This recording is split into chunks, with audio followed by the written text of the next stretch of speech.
Evening, everybody. Welcome to the Open University in this extended reality studio. This is Planets and Moons Chat. It's the 18th of March 2025. I'm Dave Rothery, the chair of S283, Planetary Science and the Search for Life. With me is Jack Wright, who's currently a project officer here, and he'll be telling you a little bit about what he does shortly. But first of all, the purpose of this is mostly to answer whatever questions you have about planetary science in general, not course-specific questions, but we'll talk about some news items as well before we get going. We've had some questions in advance, but please feel free to type questions in via the chat and we'll try to answer those as well. But before we get around to questions, let me introduce Jack. Now, Jack came here, we were just working it out 9.5 years ago to do a PhD with me, which he therefore finished about 6 years ago. I suppose that sounds right. And since then he's had a postdoc here and he's had a postdoc at ESA, he's had a fellowship at ESA, he's currently here and he's about to go off to Leicester University on a Marie Curie fellowship. But while you're here, Jack, you've been working on scoping out a high resolution camera to go in lunar orbit. So why do we need a higher resolution camera around the moon than we already have? Well, right now we have the Lunar Reconnaissance Orbiter. That's a NASA mission, and it's been orbiting the moon since 2007. And it has a high resolution imaging camera on it, the narrow angle camera of the Lunar Reconnaissance Orbiter camera. And it takes pictures at about 50 centimeters to 2 meters. And it has global coverage of the moon at that resolution. But now we're coming into a new age of human exploration of the moon, and we need to have eyes on the moon, more eyes on the moon than ever for all kinds of reasons. The more eyes we have, the more temporal resolution we have for monitoring activities of astronauts on the moon. But like I was saying, the Lunar Reconnaissance Orbiters are no spring chicken, really, and it won't last forever. So we need to get a new generation of spacecraft up there with next generation instruments as well. So that's why we are looking at the repurposing the HiRISE imager, which was on the Mars Reconnaissance Orbiter. It took pictures with 25 centimeters resolution at Mars. But if you take the same instrument and put it in a 50 kilometer orbit around the moon, it'll achieve 5 centimeters per pixel as well. So very, very, very powerful imager indeed. That's a lot of data. I mean, LRO can get pictures of what you want. We've got some LRO pictures to show later of recent landers on the moon. If you're imaging at 5 centimeter resolution, is the data volume too great for you to see pictures of everywhere? I mean, we're not going to be able to image the entire surface of the moon at that resolution. It's going to be much more about targeted images of candidate landing sites for the upcoming Artemis missions or similar future landed missions on the moon. And yes, as you rightly say, we need to improve our infrastructure for receiving this data as it comes down, because we're going to be generating petabytes of the stuff. Okay. You've got some pictures to show us, haven't you? Yep, we can show some pictures to see what this camera will be trained on. So here we have an example of a Mare pit. So this is a skylight into a partially collapsed lunar lava tube. And we have lava tubes on Earth, and I think, Dave, you have some experience of delving into them. I've been inside lava tubes on Hawaii, yes. So whenever you go into one of these things, we have them on the moon and we can see into them. So these are important targets for science and exploration reasons. You can barely make out in this this is a 65 centimeter per pixel image from LROCNAC. You can see the layering in the side wall of that pit. Yeah. And that tells us that there's a very complex history of lavas being erupted in this area on the near side of the moon. But it's tantalizing. If we really want to understand if there are any geochemical differences between these lavas of different ages, we need higher spatial and spectral resolution that LROCNAC isn't able to offer us here. Okay, these are potential safe habitats for astronauts as well, aren't they? Because it's a ready-made space with some radiation shielding above. And this thing is much bigger than you might appear in this image. It's maybe 100 meters across and several hundred meters deep. You could fit the Empire State Building in it. And as you say, it's a ready-made, thermally shielded and radiation shielded environment. Okay. What else have you got to show us? Well, I think our next image, if we bring it up, is of some very nice boulder tracks. So we're taking an oblique view into the side of an impact crater on the moon. And you can see these streaks of that have been left behind by boulders that are the size of, family cars. And it's important to know where these things are and how active they are, because, falling boulders might be a danger to any spacecraft that land in this area, or even human beings and fixed infrastructure on the moon in the future. And they're also symptomatic of lunar seismic activity, another hazard to humans on the moon as well. Now I can see each boulder track has got multiple imprints of boulders. Is this a boulder bouncing down in one go, or is each footprint where the boulder's paused for a long time between episodes of moving? I think you can tell from the sort of consistency of the preservation of these things that they happen sort of in a geological instance. We are talking about a boulder that has tumbled maybe and, impacted the sediment a little bit more strongly and created a scallop and then passed on again. So I think these happen, all in one go more. So potentially one nearby impact and the boulder bounces most of the way down the slope. Yeah. So that's a hazard if you're at the bottom. Absolutely. Okay, great. So that's Well, who's going to fly this camera for us? Good question. So I alluded to the HiRISE instrument that was around Mars. So we're flying, it would be essentially the same instrument. So it gets the benefit of all of that heritage, but we're going to put it on a new spacecraft. It's called, one of the ones that we're eyeing up now is LEXO. It's a NASA mission proposal.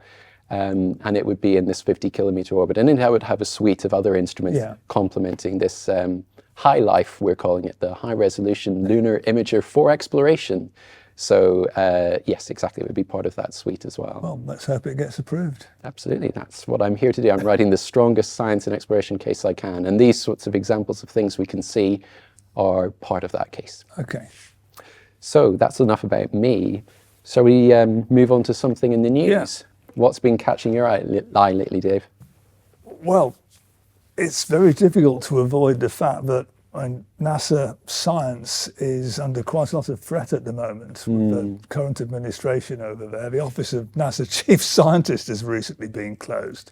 Yeah. And so, I was remotely attending the Lunar and Planetary Science Conference, and there's quite a somber atmosphere among many of our colleagues presenting there, worried about their futures. People are being laid off. It's not just, park rangers are losing their jobs, for heaven's sake, and people monitoring the climate are losing their jobs, and it's going to be affecting science as well. So we are worried, I think, as a community. It's impinged even on my work, what I'm doing right now. I'd originally written a science and exploration case, but I was told to invert that and make it an exploration and science case, and maybe that was a bit of prescience on the part of the people involved, that the exploration case is going to be far more, it's going to ring loudly in the ears of the people who need to hear it compared with the science case, which to me is a shame. Exploration means going somewhere and getting something you can sell at a profit rather than going somewhere to find things out. Finding new resources on the moon for exploiting lunar resources for purposes on Earth is one part of it. I think it might be a flag planting exercise as well. Yeah. In happier news, though, there's a great story emerging from NASA's Perseverance rover, which must have landed 4 years ago now on Jezero crater. Let's have a look at the first picture. This is from the left is a channel coming into the floor of a crater. The crater's all the right-hand side of this picture here. And you see the shape of a delta where channels have come out, fanned out, and deposited sediment onto the crater floor. And the rover landed somewhere on the right, more or less where it says crater floor, and meandered up onto the delta and then round the front of the delta, and has now gone onto the top of the delta. It's more or less where the arrowhead is pointing now, in Neretva Vallis. And we've got closer up pictures if we move on. There's a close-up view of the rover track on the floor of that channel, and the channel is going straight from left to right, and those north-south features running across it are wind-blown dunes. Yeah. But where the blue track is, it's avoiding the wind-blown dunes and trundling across the sediment on the floor of the channel. And this is not sediments deposited when the channel was flowing. It appears that channel was at some point blocked, and sediments settled out from suspension in a lake. In a lake, so okay.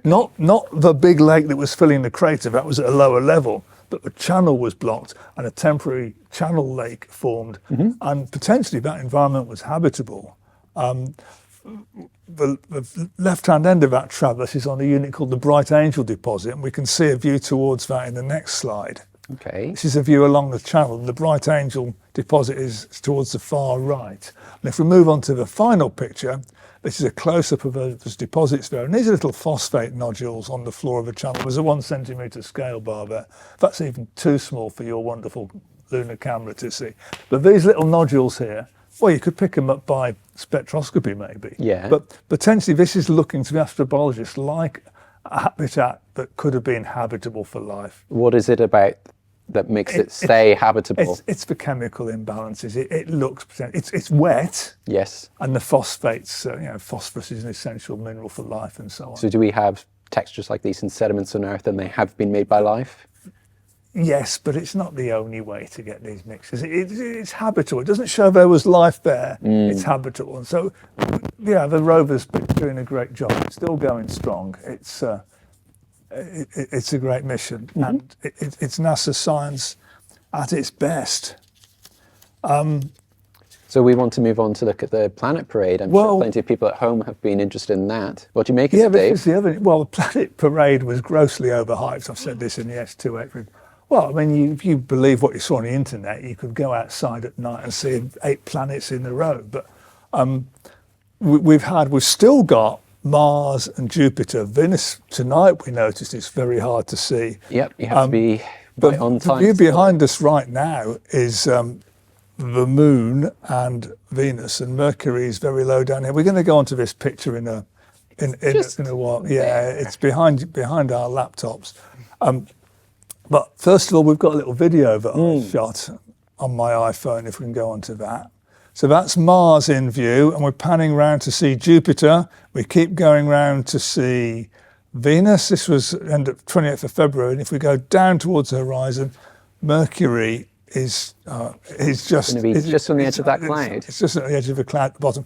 It's very hard to see in the video, but we've got a still picture of it, which we'll switch to.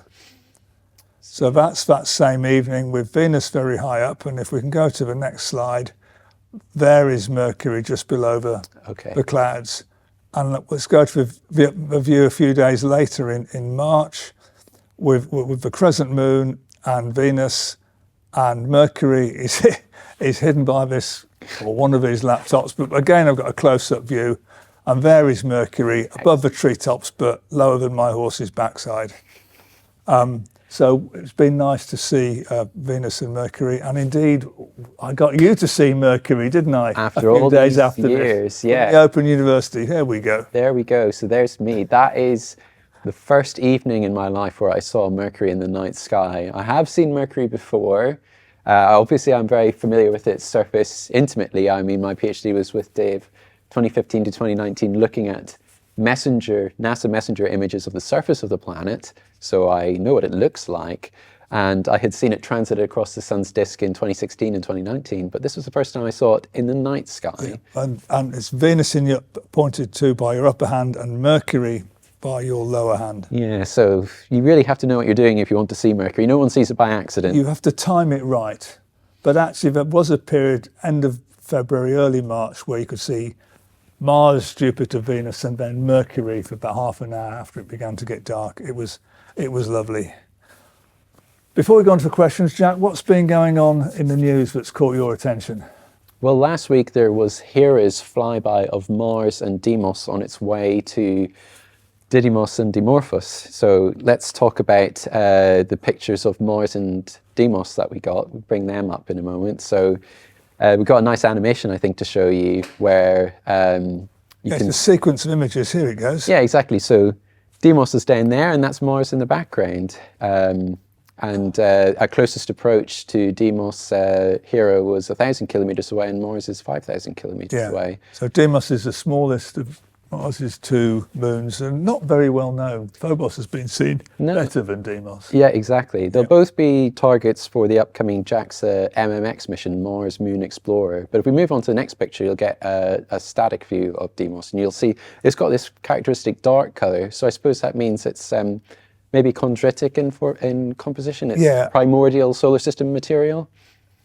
Quite likely. Not known for sure. I think the previous image when Deimos was brighter was in a different wave band. Yeah, it had infrared in it, so it was illuminated at the time, and so it appeared very bright. But here you get to see sort of real colour, if you like. Yeah, but this is just a bonus flying past Mars. It's a gravity assist manoeuvre to fly past Exactly. Mars. So it's going on to the asteroid Didymos, which was the target of NASA's DART mission it's a couple of years It's ago. a binary asteroid system, so we can get a picture of them up in a moment. Yeah, here we go. So on your right, you have Didymos, which is the larger of the two, and the smaller of the two, its companion, is Dimorphos.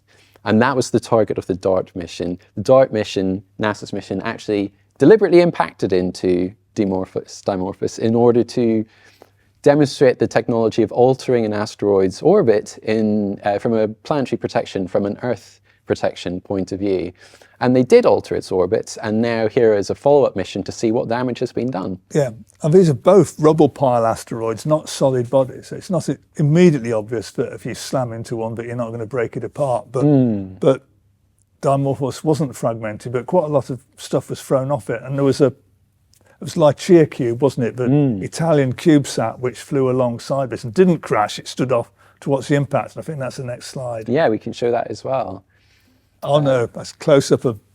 No, it's all right. So this is a very good image. This is 2 seconds and 12 kilometers, I add, from DART's impact into Dimorphos. So this picture was taken. This is the last full picture of the asteroid, and then 2 seconds later, bang. Great rubble pile picture. And we can show that bang now. So there you go. If you lean back, Dave, everyone will be able to see. There we go. Look there. So that's Didymos, the larger of the two, and then the companion, you can see Dimorphos has been, well, it looks like it might be being obliterated, but Hera still has a target to go to. There's definitely a target there, and Hera will see it. So nice pictures from the Hera mission, and more to look forward to in the future. Okay. Well, let's move on now to answering some questions. Yes. We'll start with some questions in advance. Okay, I see we've had one question online. Thank you, Ryan. But in the S283 forum, Charlotte Lindley says, I saw in the news recently that BepiColombo successfully completed its final manoeuvre to steer itself into orbit about Mercury eventually. And she wants to know whether we get a lot of data to work on while we're just flying past Mercury. Well, we both know about this, but Jack, you chaired the monitoring camera team for a while, so why don't you lead on this one? Yeah, so the monitoring cameras on board BepiColombo, well, you've actually got some pictures to show from this, haven't you got? Okay, well, the first picture's up there. I'll start stepping through these when you want. Yeah, so I mean, you just flick through them because I'm not going to really talk about any of them in particular. This is just wallpaper for my little speech here. But it's a great question, Charlotte. We do get lots of data from these flybys. They're primarily for the surface-looking images, just to get the spacecraft into its final orbit. But these little monitoring cameras that I was briefly in charge of were originally put on the spacecraft to monitor the deployment of the solar array. And you can see this is an MCAM-1 image of the solar array here with Mercury in the background. But we realized that they could be used to keep the mission alive in the public's imagination during BepiColombo's, well, originally 7, but now going on 8 years of cruise to the orbit. The surface-looking instruments are shielded from looking at the planet whilst the spacecraft is in its flight configuration because the transfer module that is powering the science instruments there actually blocks the spaceports of most of those surface-looking instruments. So the data that we do get from the science instruments are coming from the magnetospheric orbiter, which is the JAXA component of this ESA-JAXA mission. And it senses particles and fields. And that's so, the Japanese space agency, JAXA. JAXA, exactly. So I asked some JAXA colleagues, I'm a surface observing person, so I asked them for their expert opinion on what the interesting results were from the flybys. And they have detected low energy electrons precipitating onto the surface of the planet. And whenever that happens, X-rays fluoresce from the planet. And those X-rays have been observed, but not the precipitating electrons. So we have the full story now of the physics behind that X-ray fluorescence on Mercury from BepiColombo now. Yeah. And what a nice planet. It's got lots of craters, but many of the big craters have got flat floors, have been flooded by lavas. Yeah. That's great for volcanologists like me. Mm-hmm. And there we can see This is a nice view from MCAM2, so you can see the medium gain antenna and the magnetometer boom there. And there's a little bright patch just on the limb of the planet, and that's the deposit of the largest explosive volcanic deposit on Mercury. So another one of your favorites, eh, Dave? Yeah, just here. You wouldn't know that that was the case if we hadn't seen it better from the NASA's orbiting spacecraft. But when we get BepiColombo there, well, we can do so much good science. We get into orbit in November next year, yep. And then we've got to configure the instruments, adjust the orbit a bit. But by this time, 2 years from now, the data will be flowing. So that's going to be a busy time, and it's been a long time coming. Hopefully I find myself in gainful employment in academia so that I can partake of all that new data when it comes down. Yeah. So, have we got a live question we can answer? Okay, we have a live question. This is from Ryan O'Neill. What systems outside the solar system are most exciting when it comes to the search for life? Ooh. Well, Ryan, you'll be coming upon this in the later chapters of Introduction to Astrobiology. But basically, we're looking for, well, traditionally people look for planets in the habitable zone, the Goldilocks zone, where it's not too hot and not too cold, and you've got liquid water on the surface. But that's a very Earth-centric way of looking for life, because now we realise that there are other habitable environments, such as below the icy surface of an icy body or icy moon. And I think outside the traditional habitable zone. And I think people are coming to appreciate that they're even more likely areas, at least in our solar system, to find life rather than the surface of Mars, say. I think people are much more excited about the oceans within Enceladus and Europa, aren't they, Dave? Well, absolutely, yeah. But because Mars is a pretty hostile surface, so the surface is very hostile. Below the surface, a little bit cozier for life, not so much water around, so bad for radiation, but it's quite dry. But you've got all the water you would want below the surface of Europa or Enceladus. But that life is harder to find. It's easy if you've got a plume and you can fly through the plume, like we have on Enceladus. But Ryan's question was about round other stars. You can't see plumes for exomoons or plumes from below icy planets round other stars. You really want something with an atmosphere where you can see gases out of equilibrium. Yes. So the places where we tend to think of looking for life round in exoplanetary systems are Earth-like planets. Icy bodies where you've got water below an icy surface are going to be very much harder to find life signs by astronomical remote sensing techniques. So looking for life in the solar system, you go for different targets, for different kinds of targets than you do when you're looking for life around other stars. That trick. Interesting question. For looking for gases in the atmospheres that are out of equilibrium, oxygen and methane coexisting, that can only happen if something is actively producing either of those gases, right? That's right, because they will react and geology just doesn't do that fast enough. Yeah, absolutely. Yeah. Oh, have we got any more questions then? Not live, but you're meant to ask me one from the script. Okay, so Dave, I got a question for you. This comes from Ines Rodriguez Rosa. She asks, where do the names of the Martian epochs come from? Okay, well, Ines, you're talking about Noachian, Hesperian, and Amazonian, which you will have met in Chapter 3 of Introduction to Astrobiology. The names were given to those epochs because they are the names of regions on Mars where rocks of those three different ages are well developed, well exposed. But I guess Ines's question is really, how did those names get put on Mars in the first place? Yep. Well, on your screen now you can see a map by Giovanni Schiaparelli. It's 1883 or some such date. And here is Noachis Regio.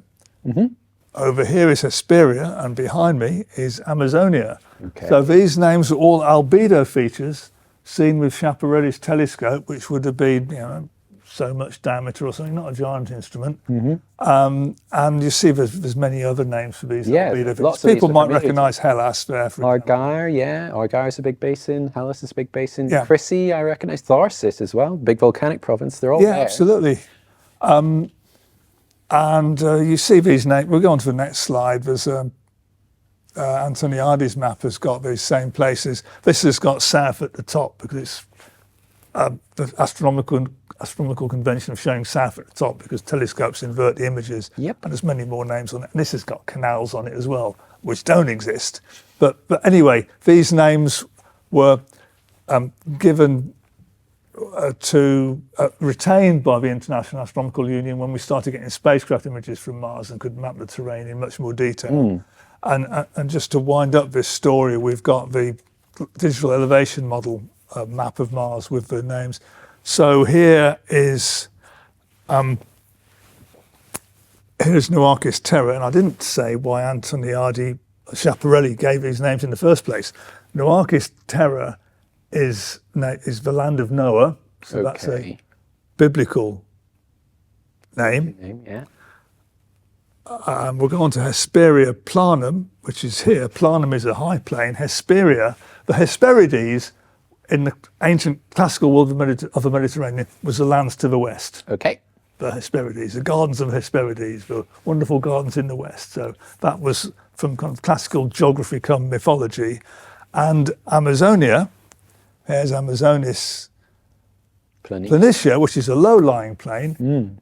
Schiaparelli gave the name Amazonis here because it's the land where the Amazons came from. So this was the warrior women, Amazons. So nothing to do with the Amazon River and water on Mars? Nothing to do with the Amazon River. It would have been inappropriate anyway because, as 283 students will know, by the Amazonian, most of the liquid water had gone and you didn't have large channels. You want large channels on Mars, you've got to go back to the Noachian for big drainage networks or Hesperian for some big catastrophic outburst floods. So you think Noachian might have been more appropriate for that time period when there were these catastrophic outburst floods and things on Mars?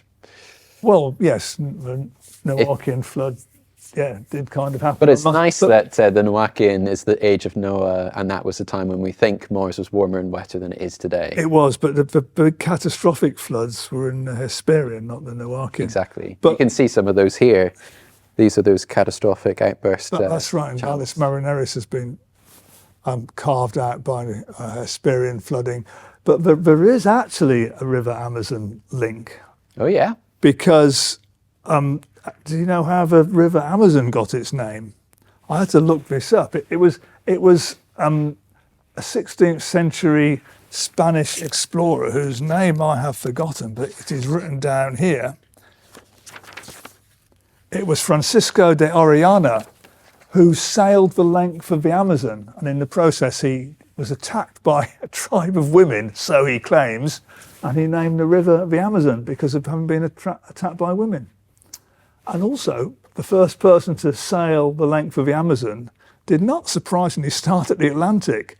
He came over the mountains from Ecuador, got onto the headwaters of the Amazon, built a boat, and sailed all the way down, built two ships eventually, sailed the length of the Amazon from the Andes down to the Atlantic and survived. Show off. So, so the Amazon River got its name from the Amazon mythical tribe, just as Amazonis on Mars got its name from the mythical tribe. Okay, so a very comprehensive answer to Inez's question. Yeah, interesting question, Ines. Should we see if we can take another live question? I see one that's come in from Ben. Are there any plans to follow up on the very successful New Horizon mission to the outer solar system? Do you know anything about that, Dave? I know that they're trying to find new targets for New Horizons. New Horizons went to Pluto, and then it went on to the body that we now call Arrokoth. Yes. They were going to see if they could redirect it to a further body, but I don't think that's going to happen now.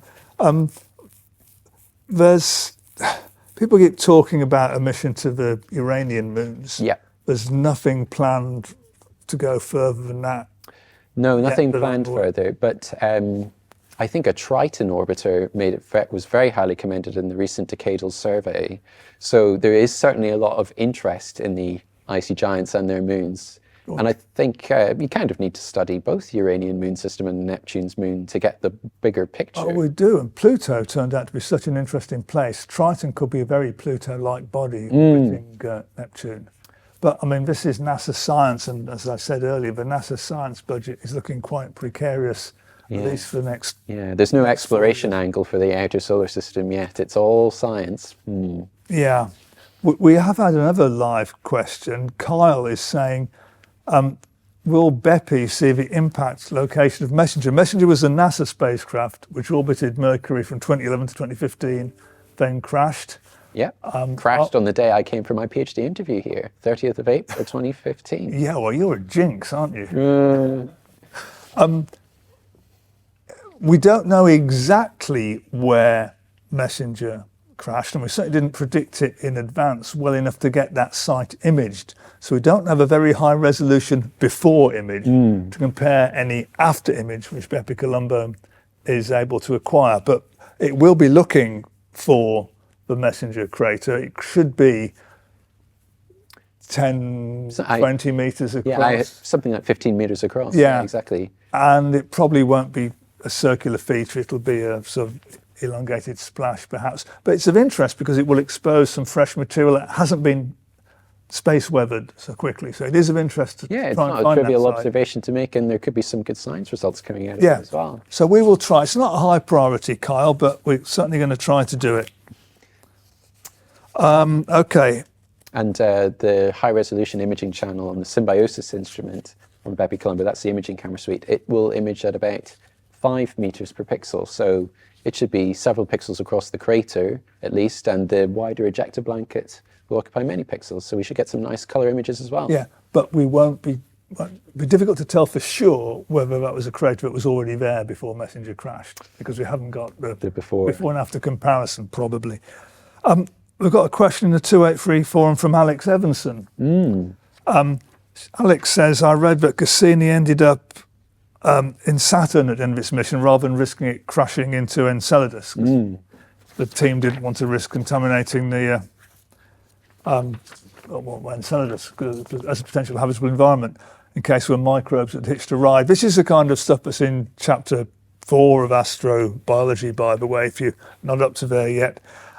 With missions coming up like the Europa Clipper and Titan Dragonfly and the Mars rovers, is contamination not a concern for rovers which go onto the surface of bodies or indeed fly around them? That's a really good question, Alex. There is this broader concept of planetary protection, and that is, it works two ways. We are interested in protecting other planetary bodies in our solar system from contamination from Earth, but we're also interested in protecting our own planet from back contamination, from bringing alien life onto Earth and potentially upsetting our own ecosystems. So planetary scientists are able to classify bodies in the solar system according to their planetary protection risk, if you like. So a place like Titan has a very different chemistry on its surface. It's got rivers of, methane flowing on it, and water is sort of playing the role of rock, mountains made of water ice. And so there aren't many niches that would be accessible to contaminants from Earth that would enable them to survive and potentially destroy the pristine environment on Titan. But it's not the case on Europa, say, or Enceladus, where they have subsurface oceans that are potentially accessible from the surface, through the tiger stripes on the south pole of Enceladus. You could theoretically smuggle some bacteria in there, and then that pristine environment is destroyed, and the future exploration of those bodies is sort of in jeopardy. So basically, if you're sending a lander to a moon like Titan, you do want to sterilize it as much as possible, but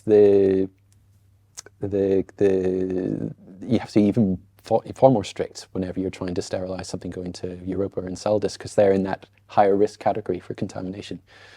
Yeah, and you're quite right, Alex, that Cassini was deliberately burned up in Saturn's atmosphere rather than risking it just orbiting Saturn as a derelict and eventually accidentally colliding with Enceladus. Yeah. What are the disposal plans for the missions which are heading out to Jupiter now? There's JUICE and there's Europa Clipper. They're both going to be deorbited, so they've got no chance of ending up in Europa. Yeah, and JUICE will end up orbiting Ganymede towards the end of its mission. So I suppose it's going to have to crash into Ganymede then. But Ganymede must be in one of these less risky categories, certainly less risky compared with Europa. But Europa Clipper is going to be orbiting Jupiter. Yeah, so they'll be able to deorbit it into the planet. Yeah.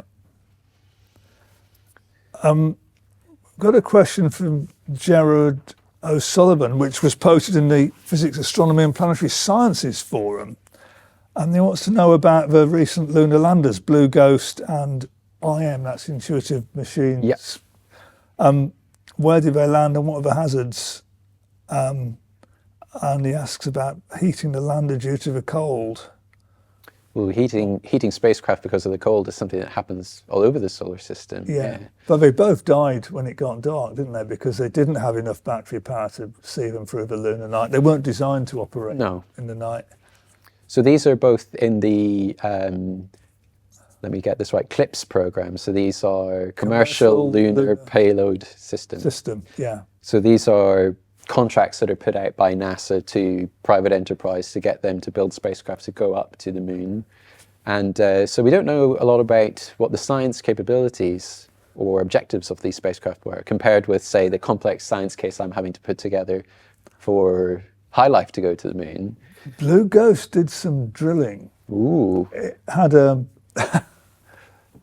instrument called Lister, which Red Dwarf fans will be fond of. Yeah. It is slightly mining when you go drilling, and Red Dwarf was a mining vessel. Anyway, it drilled, I think successfully, well over a metre, maybe 2 metres through the regolith to try and measure the lunar heat flow. And that was one of the few experiments that Apollo tried which didn't work. So they weren't able to drill very far into the ground. They didn't get good heat flow measurements with Apollo. And so if that's worked, and they've collected the data well, that will have done some science. But the Intuitive Machines probe, it landed and tipped over. So for the second time running. Yeah, so we wish Intuitive Machines better luck with its future endeavours. We've got some pictures. Yeah, let's have a look.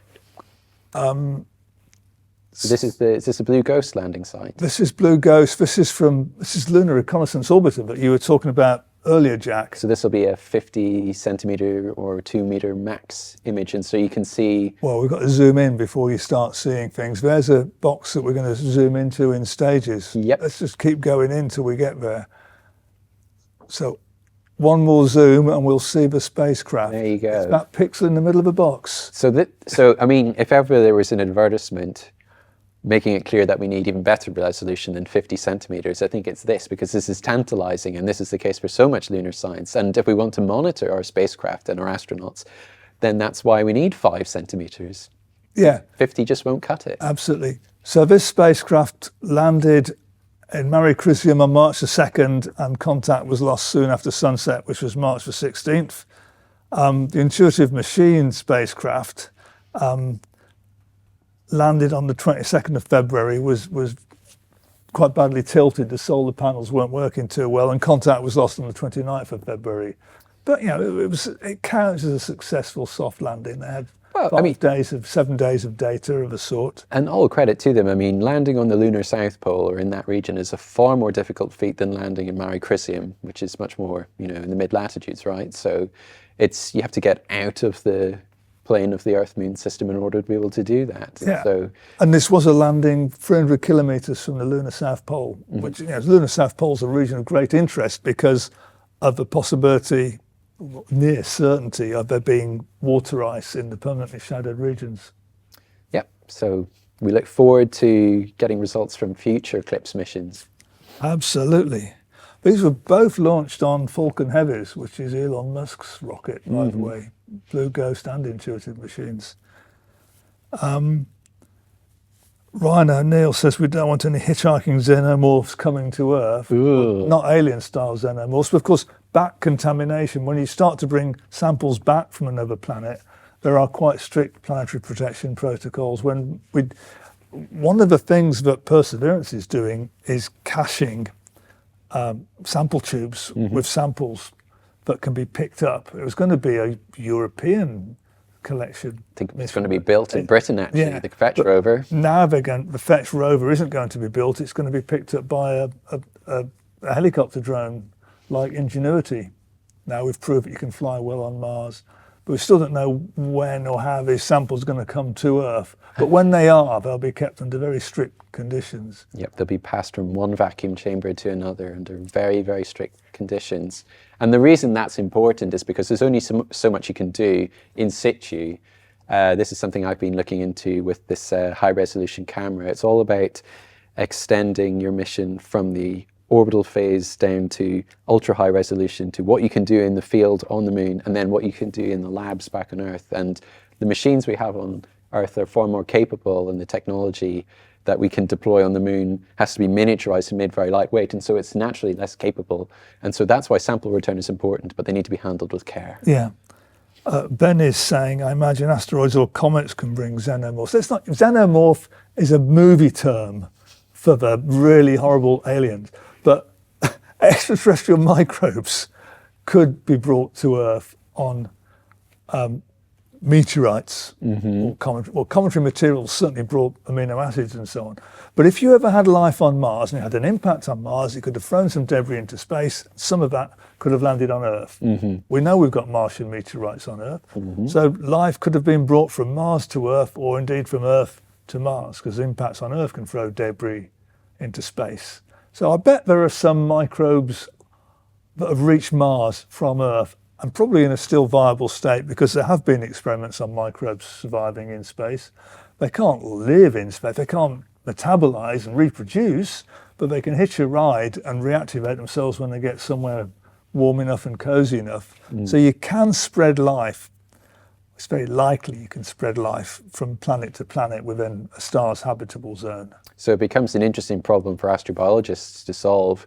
If you find life on Mars, say, can you prove that it's Martian life, or is it lost Earth life? Yeah. Tricky one. You would probably need it in the lab and do some look at mitochondrial RNA and so on. Okay, Alex has just put a question up. Yep. Oh, isn't that what they thought had happened in the 90s? There were microbes found in a Mars rock sample, but it was decided it was contaminated after it got there. Okay, Alex, you're talking about ALH 84001, which is in chapter 3. And yeah, even Bill Clinton got as far as saying we found life on Mars. Yeah, that Martian meteorite, which is very old, it's about 4.5 billion years, but had things in which looked like life. There were little coccoidal-like things showing in the scanning electron microscope images, and the polycyclic aromatic hydrocarbons. Okay. But that's pretty much been discounted now, and that was not an example of life coming from Mars to us. Doesn't mean it can't happen, though, but it was a lesson to be a little bit more careful. Is that a case of geology imitating life in a way, you know, abiotic processes generating something that looks a little bit like a biotic process? Yes, I'm still not sure how the polycyclic aromatic hydrocarbon argument has been dismissed, unless that was contamination rather than something real on Mars. But yeah, but we haven't had the... We will get there eventually. I bet there are life signs somewhere on Mars. Okay. But I think the most habitable place is either Europa or Enceladus, if any of you have ever played Moon Trumps. Okay. No, I probably agree with that. All the ingredients are there: heat, water, and nutrition as well. We've maybe got time for one more question, which we had in advance. It's another question from Ines. There have been recent reports of near-Earth object that might impact Earth in December 2032. She first saw it described as a 3% likelihood, but then the probability went down. So she's saying, why can't we measure these things more precisely? And can we tell the exact place they might fall to Earth? I want to know if I have to prepare my suitcase, she says. Okay, it's a fun question in this, and one well worth answering. So I first heard about this. I was driving down to Milton Keynes to work. I heard it on Radio 4, and they were talking, and yeah, at that time, the probability of the impact in 2032 was greater than 1%. And that was a cause for concern in the national and international media. So this object, 2024 YR4, it's on this Sentry list that NASA maintains of objects that have a non-zero probability of impacting Earth in the near future. And when we discover these these, asteroids that have Earth-crossing orbits. They're very faint. That's why we don't know about them. And we sort of discover them by looking for them very carefully. And when we make those first initial observations, the orbit is very unconstrained. We need multiple observations over a long time period in order to be able to refine that orbit.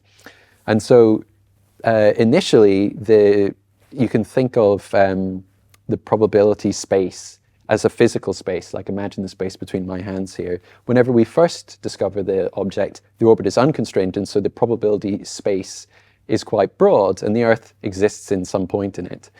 And as we refine the orbit, the probability space decreases, and the Earth relatively occupies more and more of that space. And so the probability can go from 1% up to 3%, but eventually the probability space is so constrained that the Earth actually falls outside it. And so the probability drops to nothing really. And so the current probability is 0.00011%. So very, very, very unlikely indeed. Don't pack your suitcase in this. That's the bottom line. Don't pack your suitcase. It would be premature to do so. That being said, this object is, part of it's the size of object that is worth thinking about. It would, if it impacted Earth, it would release, 500 little boys. That's the Hiroshima bomb.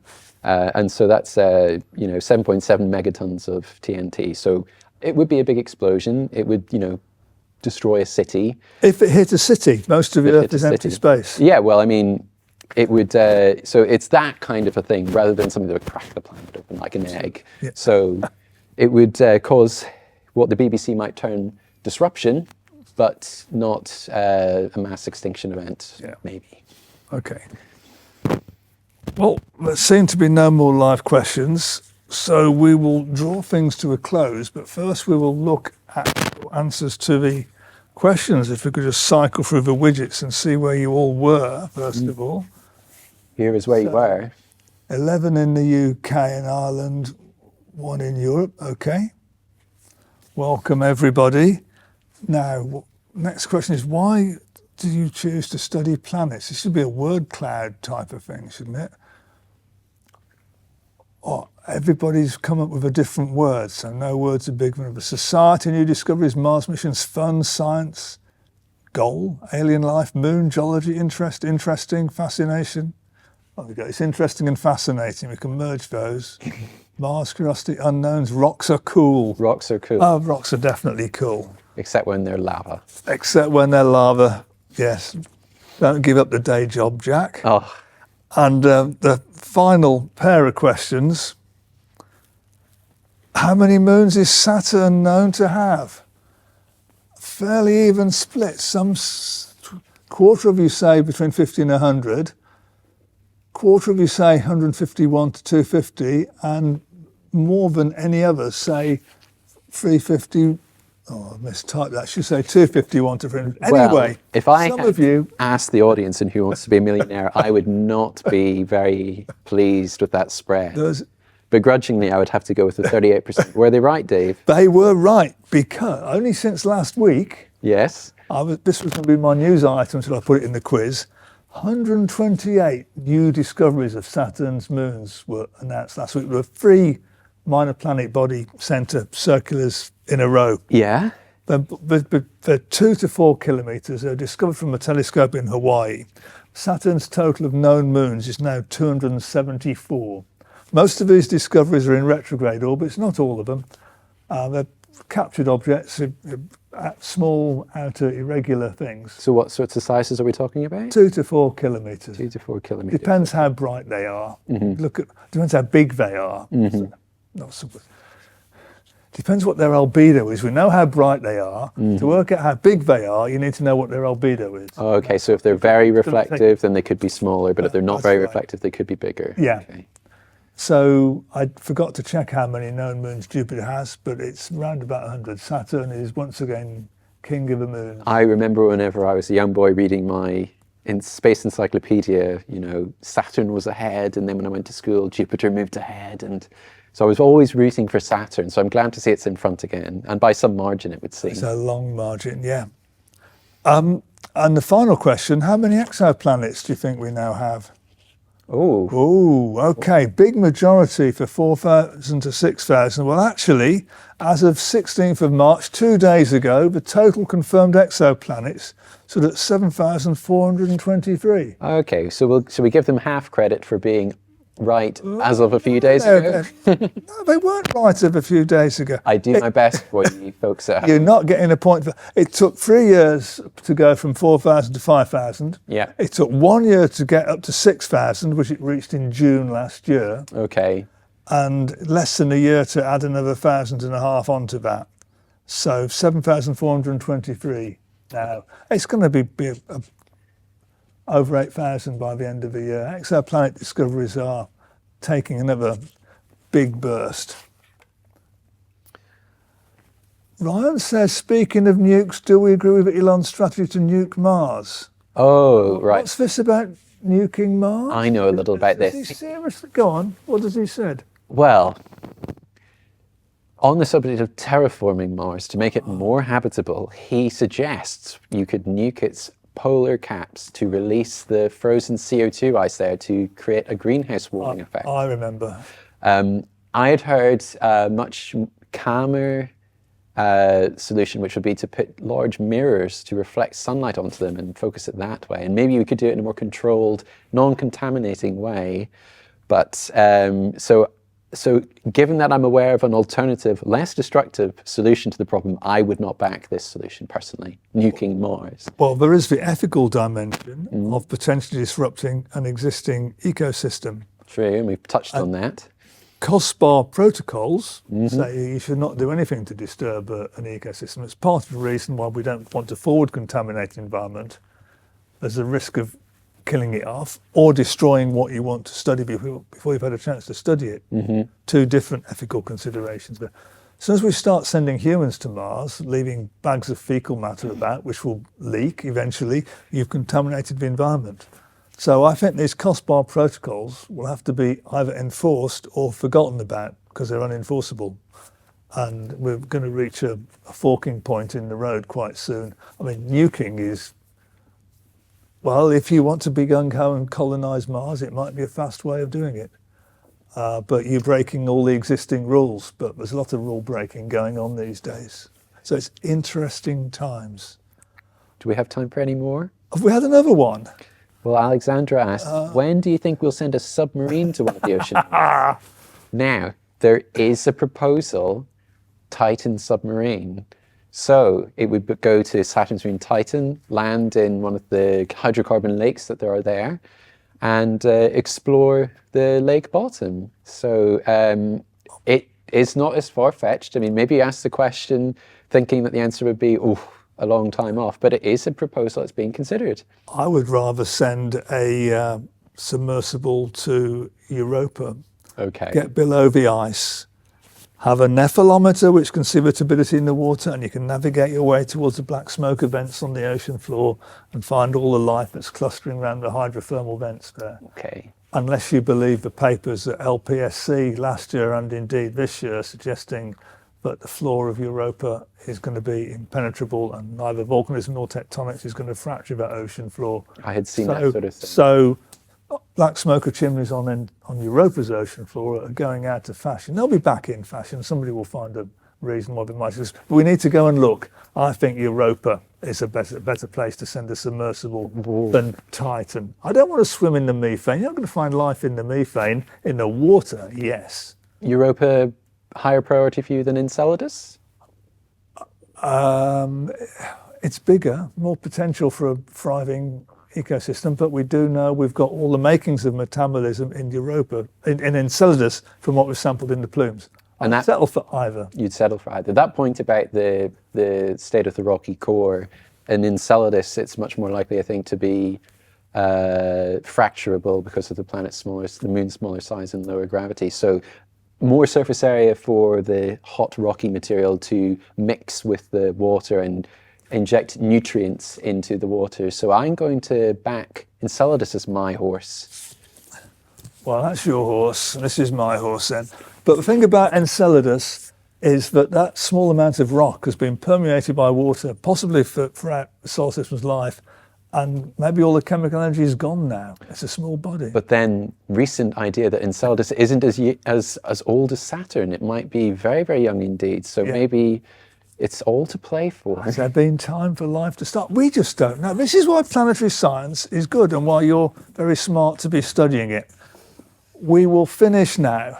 Thanks for joining me, Jack. Thank you for having me. Thanks, Kate and Ben in the background for keeping it running. And good night, everybody.